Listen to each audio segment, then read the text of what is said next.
again. Remember the spinach scare? What about the one at Taco Bell? Those recent E. coli outbreaks might have you worried about what you're feeding your family.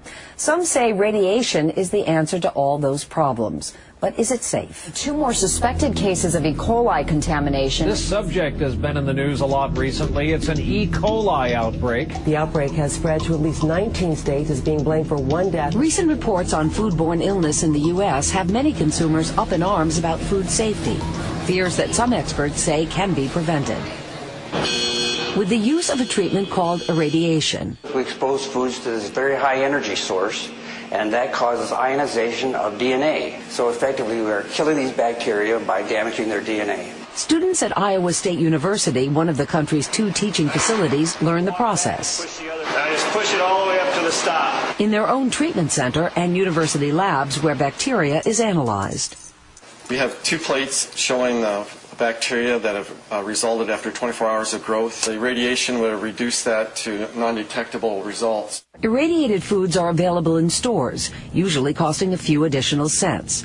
The process is FDA approved, and with 5,000 deaths a year attributed to food bacterias, like the E. coli virus, some argue all food should be irradiated.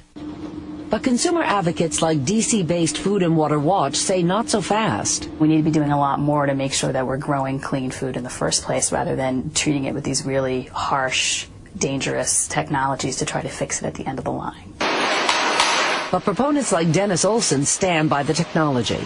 There's no question that it is safe. Ultimately, consumers will decide. Madeline Fernstrom is today's diet and nutrition editor, as well as the director of the Weight Management Center at the University of Pittsburgh. Madeline, good morning to you. Good morning, Mary. As we saw in that spot, several E. coli scares in recent months in this country. If irradiation can get rid of the E. coli, get rid of the problem, then why aren't we seeing more products in the stores that have been irradiated?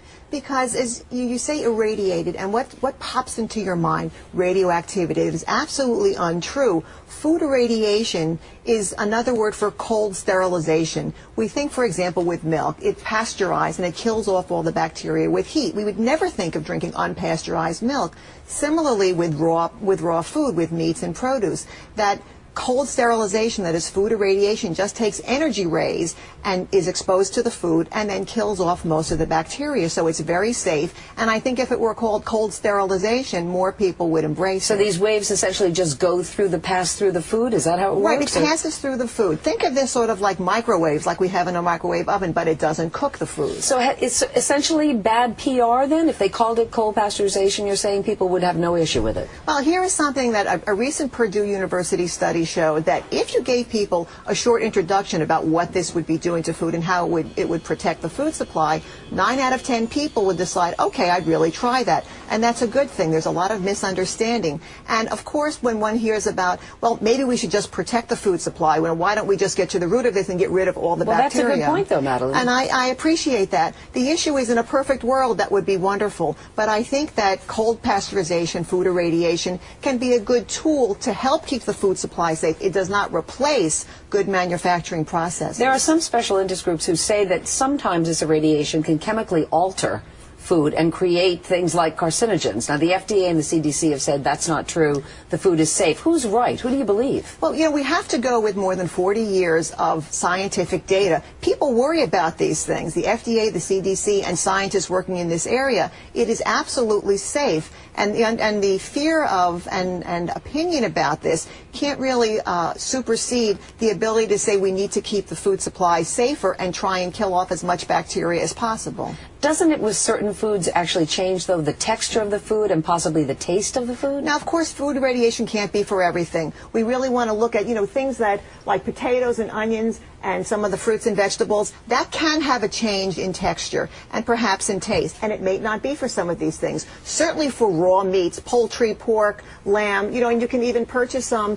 already packaged. And there's an international sign for What food is the sign? irradiation. How do you know if your food has been irradiated? Well, because there's a sign that is agreed upon that's on the food. And I have to tell you, we did have a little trouble in sort of the Pennsylvania, New York, and New Jersey area finding some of this. But we did get some examples. And hopefully we'll see some more of these foods once people understand this can really help to keep the food supply safe. At this point, just so I understand, because think I've ever run into this symbol in my supermarket. Maybe I just haven't been aware of it, but how much food right now in this country is irradiated? Well, very little, and I believe an estimate is about 1% of the food is irradiated. Now, it is approved to be irradiated and then sent to the supermarkets, but the debate really goes on. Will consumers purchase this? The cost issue is not significant. It's just pennies more, but also there can be a lot of savings in produce if it's used for that, because spoilage is less. You can have a longer shelf life, which can be a help, and much less food wastage. But bottom line, whether your food is irradiated or not irradiated, you still have to practice healthy preparation at home. Once the food gets home, you still have to wash your hands, not mix raw and cook things. It's only going to protect it coming from the farm to your house, and then you still have to use safe practices, and the same with restaurants. Okay, radiation does not equal radioactive. No, it's a safe thing and good to kill bacteria, keep the food supply safe. Madeline Fernstrom, as always, thank you very, very much.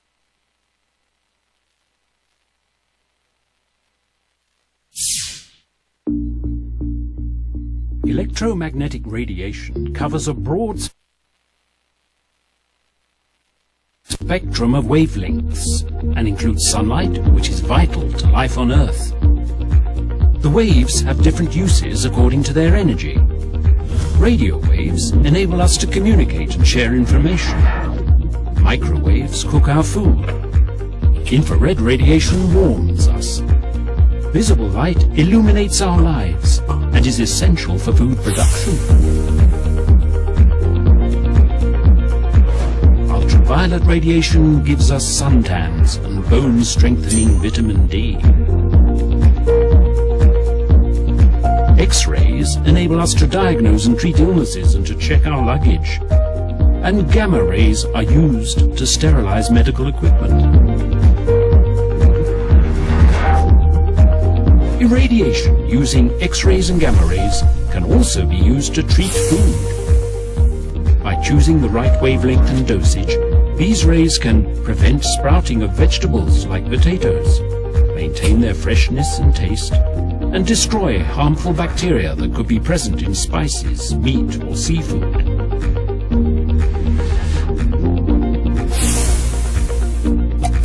Also can rid fresh fruits and vegetables of insects that might otherwise hitchhike, spreading to other regions of the world, where they could have devastating effects on the environment and agriculture.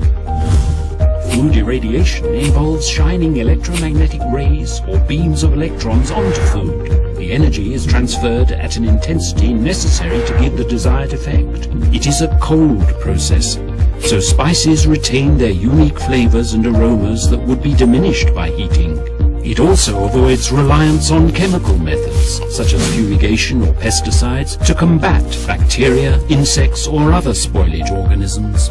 In addition, those irradiation beams pass through packaging, so the food remains protected from bacteria or insects after treatment and will remain fresh longer.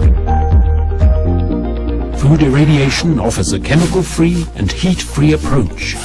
It maintains fresh food quality, reduces the risk of foodborne diseases, and prevents the spread of exotic insects through globalized trade.